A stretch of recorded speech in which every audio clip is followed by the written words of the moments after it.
Il-UHM Voice of the Workers ħabbret il-proposti tagħha l-budget 2020 waqt konferenza tal-aħbarijiet.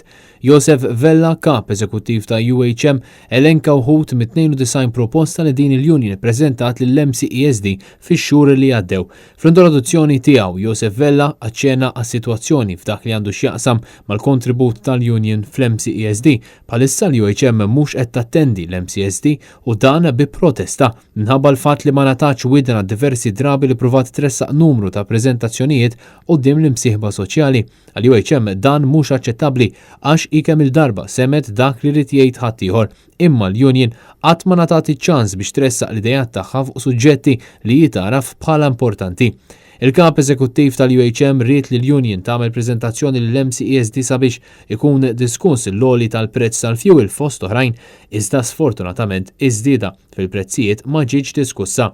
Josef Vella tkellem dwar il-paga medja f'Malta li meta mqabbla ma' dik fl-Unjoni Ewropea naqset fil-perċentwal tagħha minn 44% għal 31%. Bejn 2012 u l-2018 il-paga medja fl-Unjoni Ewropea żdiedet b'55% filwaqt li f'Malta il-paga medja żdiedet b'25% biss.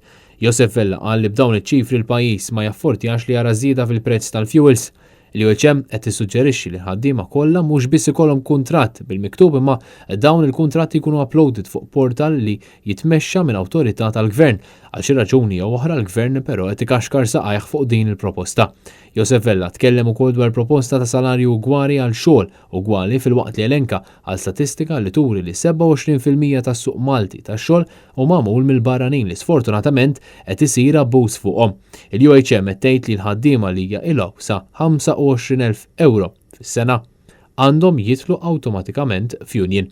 Proposta oħra elenkata minn Josef Vella dik dwar it-tisħiħ fl-awtorità dwar is-saħħa u s-sigurtà fil-post tax-xogħol l-OHSA kif ukoll li jsir infurzar fl-operat tal-kuntratturi.